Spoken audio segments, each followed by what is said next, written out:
Hello friends, आज हम लोग अमेंडमेंट कम रिवीजन में टॉपिक ले रहे हैं goodwill.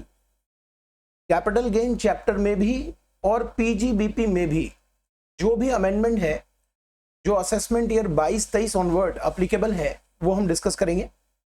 CA, CMA, CS, inter और फाइनल सभी लेवल के लिए ये अमेंडमेंट अप्लीकेबल है, इंपॉर्टेंट है। सेल्फ जनरेटेड एसेट, सबसे पहले हम लेते हैं कैपिटल गेन चैप्टर से। Self generated asset, self generated asset capital gain topic में section 55 two clause A deal करता था, अभी भी करता है। असेसमेंट ईयर 22-23 से इस सेक्शन को पूरा ही नया रिप्लेस कर दिया।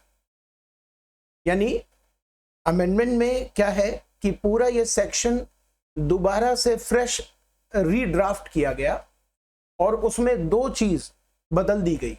अगर आपने पहले पढ़ रखा है सेल्फ जनरेटेड एसेट के बारे में, सेल्फ जनरेटेड एसेट्स अगर नहीं पढ़ा है तो मैं आपको बता देता हूं। सेल्फ जनरेटेड एसेट्स जिसकी डिटेल है ये वाला, ये डिटेल है।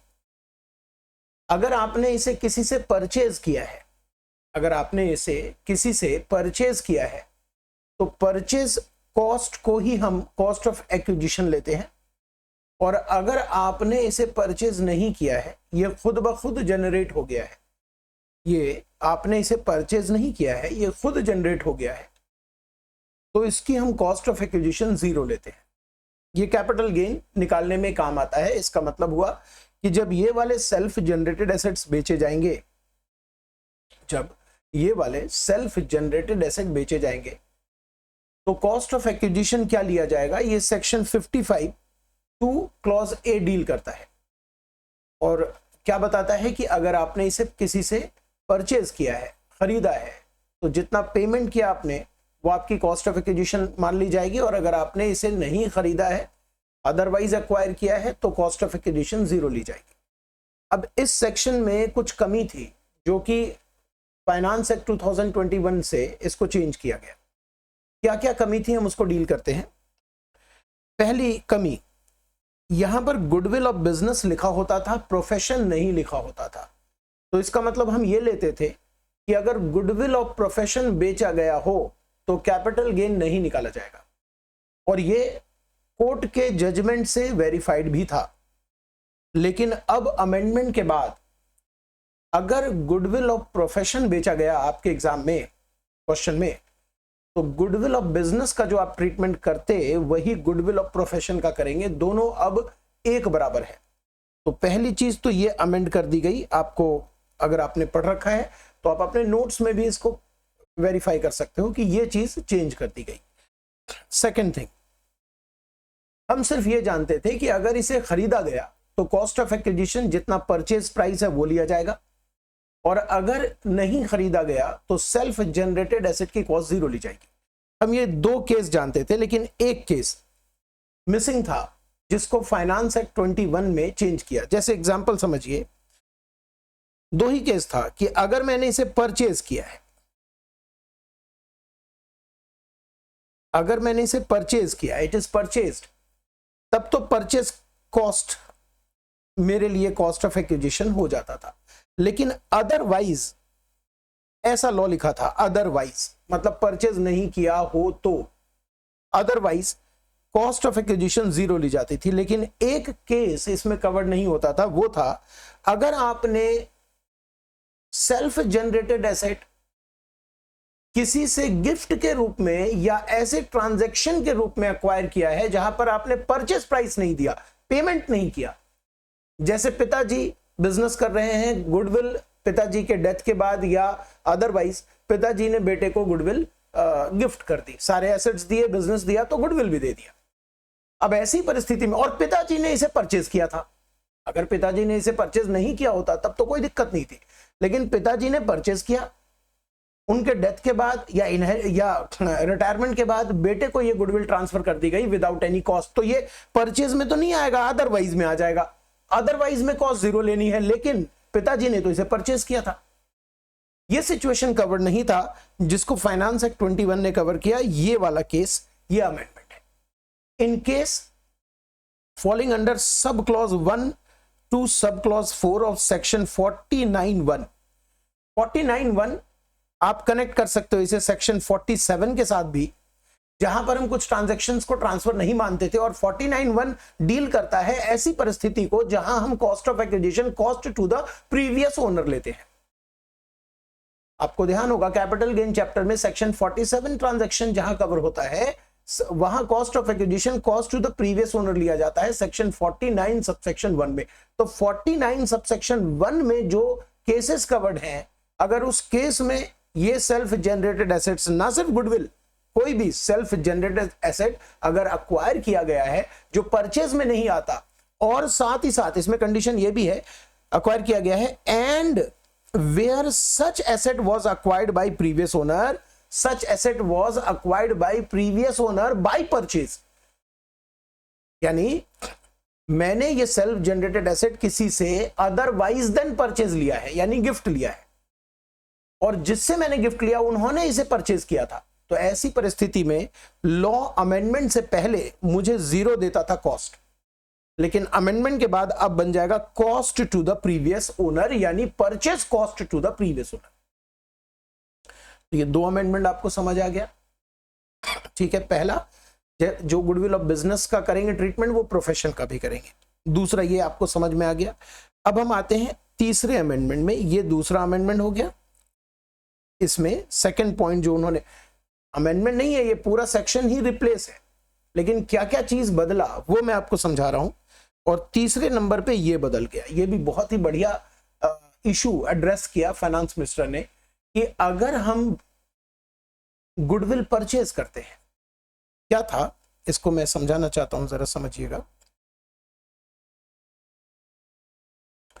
2020, 2021, 2022, 2023, ठीक है।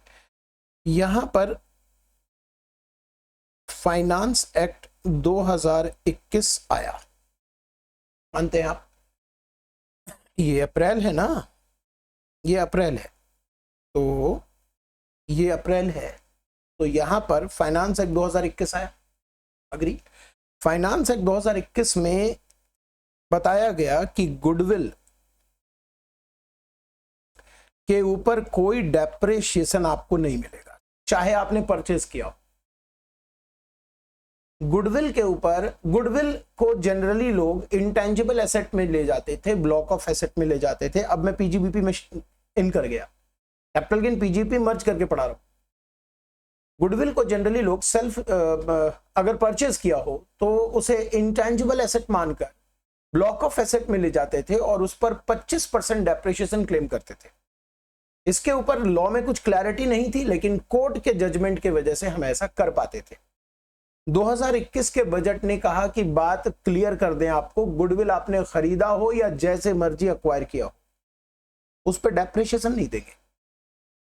ये अमेंडमेंट 2021 में आया, लेकिन रुकिएगा, इंटरेस्टिंग चीज आपको समझाता हूं। 2021 में आया, लेकिन ये बात, ये जो अमेंडमेंट आया, ये आया विद इफेक्ट फ्रॉम 1 अप्रैल 21। अब इसका क्या मतलब हुआ सर? इसका मतलब हुआ असेसमेंट ईयर 21-22 से ही आ गया। रीजन समझाता हूं। गुड डेप्रिसिएशन आप हमेशा प्रीवियस ईयर के एंड के बाद चार्ज करते हो, ड्यूरिंग द प्रीवियस ईयर नहीं चार्ज करते। Depreciation end of the year, जब अकाउंट्स फाइनलाइज हो जाता है, एंड ऑफ द ईयर आप डेप्रिसिएशन चार्ज करते हो, यानी आप एवाई में चार्ज करते हो पीवाई के लिए। तो जैसे ही बजट आया तो अगला जो एवाई उसके सामने था वो था ये वाला, और यहीं से नियम लग गया। तो इसका मतलब यह हुआ कि प्रीवियस ईयर 20-21 में भी जिन्होंने गुडविल खरीदा होगा, या प्रीवियस ईयर 20-21 से पहले जिन्होंने गुडविल खरीदा होगा, उनको डेप्रिसिएशन प्रीवियस ईयर 20-21 के लिए नहीं मिलेगा, और अगले साल से भी तो मिलेगा ही नहीं, बात ही खत्म होगी। तो यहीं से हम कह सकते हैं प्रीवियस ईयर 20-21 से गुडविल पर डेप्रिसिएशन नहीं मिलेगा, चाहे आपने खरीदा ही क्यों ना हो। हम कहां चले गए? पीजीबीपी चैप्टर में चले गए। अभी वापस आएंगे कैपिटल गेन में। तो पीजीबीपी का क्या अमेंडमेंट है वो आपको मैंने बता दिया, यहां दिखा देता हूं। सेक्शन 32 पीजीबीपी में हम पढ़ते हैं, सेक्शन 32 पढ़ते हैं, जहां पर उन्होंने लिखा हुआ है कि in respect of building, machine, plant furniture जो कि टैंजिबल है, और इनटैंजिबल में know how, patent, copyright, trademark, licence, franchisee, formula, commercial right, similar nature, ये सब कुछ है, लेकिन not being goodwill of business profession. मतलब सिर्फ गुडविल ऑफ बिजनेस प्रोफेशन से नफरत है। अगर हम यहां इसको कंपेयर करें सेल्फ जनरेटेड एसेट के लिस्ट से, तो इस लिस्ट से नफरत नहीं है, गुडविल से नफरत है। इस लिस्ट में ट्रेडमार्क भी है, ब्रांड नेम भी है, पेटेंट भी है, कॉपीराइट भी है, लाइसेंस भी है, उन सब पर डेप्रिसिएशन हम देंगे, इंटेंजिबल मानकर 25%, लेकिन गुडविल ऑफ बिजनेस और गुडविल ऑफ प्रोफेशन पे डेप्रिसिएशन नहीं देंगे। ठीक है, तो सेक्शन 32 में भी चेंज है, ब्लॉक की परिभाषा जो होती है, ब्लॉक का डेफिनेशन, उसमें भी चेंज है। सब जगह उन्होंने लिख दिया कि गुडविल पर डेप्रिसिएशन नहीं मिलेगा। असेसमेंट ईयर 21-22 से, यानी प्रीवियस ईयर 20-21 भी इसके लपेटे में आ गया। ये तो क्लियर हो गया साहब, पीजीबीपी का हमने अमेंडमेंट कवर कर लिया कि डेप्रिसिएशन गुडविल पर नहीं मिलेगा। ओके, अब समस्या क्या थी? समस्या ये थी कि 2020, 21, 22, 23 आपने यहीं से मना कर दिया no depreciation on goodwill, no depreciation on goodwill, यहीं से मना कर दिया। लेकिन इसके पहले तो गुडविल पे डेप्रिसिएशन मिलता था, तो कुछ लोगों ने इसके पहले गुडविल पे डेप्रिसिएशन तो क्लेम किया होगा। एग्जाम्पल चेंज करते हैं हम फिर से, एग्जाम्पल लेते हैं कि किसी ने 16, 17, 18, 19, 20, 21, 22, 23 मान लेते हैं किसी ने यहां पर गुडविल परचेज किया था, परचेज है ये,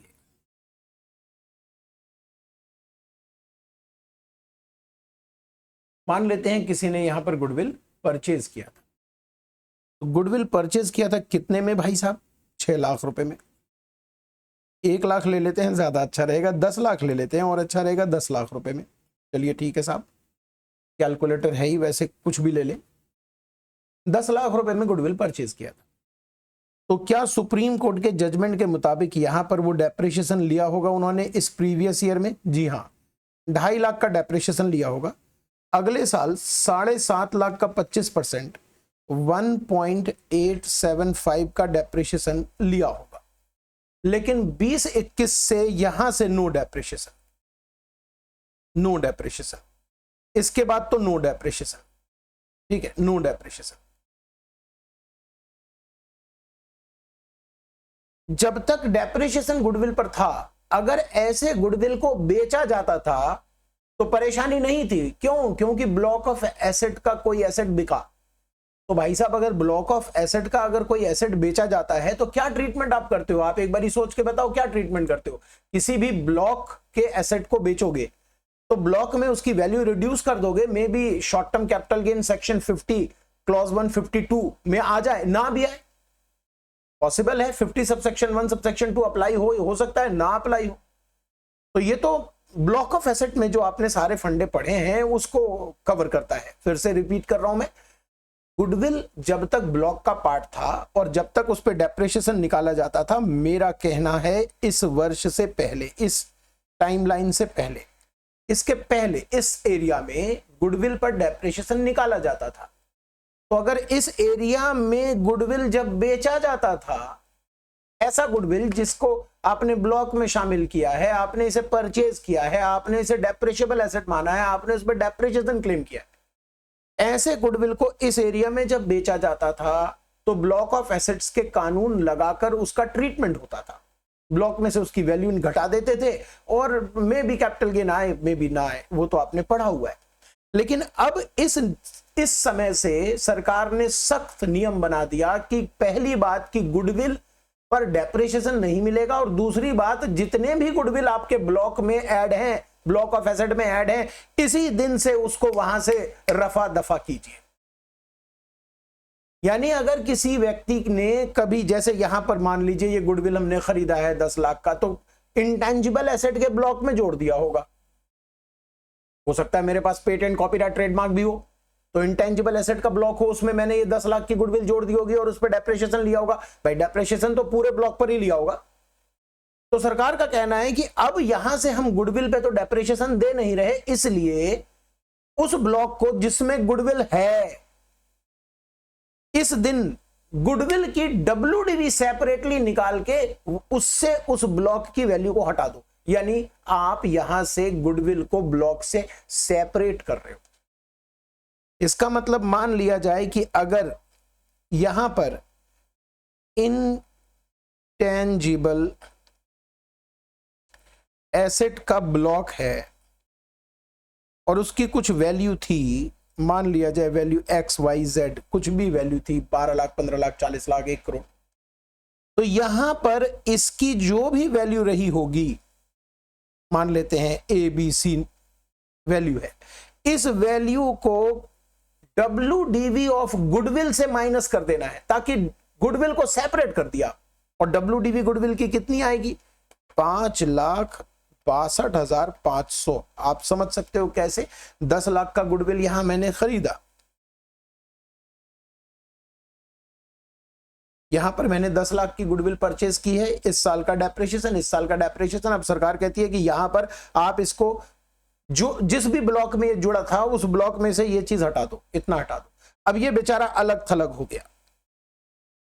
फिर से समझिएगा अभी जो बोलने जा रहा हूं, ये लाइन है, इस बॉर्डर के पहले, इस बॉर्डर के पहले अगर गुडविल बिकता था, इस बॉर्डर के पहले अगर गुडविल बिकता था तो WDV ब्लॉक ऑफ एसेट्स के कानून के अंदर आता था। लेकिन इस डेट से आपने WDV गुडविल की ब्लॉक में से हटा दी, तो अब गुडविल अलग थलग हो गया। अब यहां के बाद जब भी गुडविल बिकेगा तो मजबूरन मान लेते हैं यहां पर गुडविल बेचा जा रहा है। यही वाला गुडविल जो मैंने खरीदा था उसे मैंने यहां पर बेच दिया। सपोज करें मैंने 16 लाख रुपए में बेच दिया, तो क्या होगा? अब इसको कैपिटल गेन चैप्टर में लेकर जाना पड़ेगा और सेक्शन 55(2) क्लॉज ए के अंतर्गत इसकी कॉस्ट ऑफ एक्विजिशन लेनी पड़ेगी। और कॉस्ट ऑफ एक्विजिशन अब इसकी हम क्या लेंगे? क्योंकि पहले हमने क्या सीखा था, जब अमेंडमेंट नहीं था तो हमने पहले यह सीखा था कि अगर आपने सेल्फ जनरेटेड एसेट को परचेज किया है तो purchase cost he cost of acquisition है, नहीं परचेज किया है तो जीरो है कॉस्ट ऑफ एक्विजिशन। बताइए अगर हम यही नियम यहां लगा दें तो यहां पर मैंने जो गुडविल यहां बेची, मैंने जो यहां गुडविल बेची, ये गुडविल मैंने परचेज किया था। पुराने कानून के मुताबिक सिंस इसे मैंने परचेज किया था इसलिए मुझे इसकी कॉस्ट ऑफ एक्विजिशन 10 लाख लेनी चाहिए। लेकिन ये तो जुल्म है सर, ये तो गलत हो जाएगा। आपने 10 लाख में से कुछ तो P&L में डेबिट करके मजे ले लिए, आप इसकी कॉस्ट 10 लाख कैसे ले सकते हो? इसकी कॉस्ट जेन्युइन तौर पे क्या होना चाहिए? 3 लाख जो भी है अमाउंट से घटाकर जो बचा 5,62,500 होना तो ये चाहिए सर लॉजिकली। इसी लॉजिक को इन्होंने यहां पर प्रोविजो में डाल दिया, provided that where the capital asset being goodwill of business or profession in respect of which deduction on account of depreciation under section 32(1) has been obtained by SSE in any previous year preceding the previous year relevant to the assessment year 21-22। इसका मतलब ये जो मैं timeline जो border दिखा रहा हूं, इसके पहले अगर किसी ने गुडविल खरीदी है, उस पर डेप्रिसिएशन क्लेम किया है, उस गुडविल को आज अगर बेचा जा रहा है तो उस गुडविल की कॉस्ट ऑफ एक्विजिशन ली जाएगी, परचेज कॉस्ट माइनस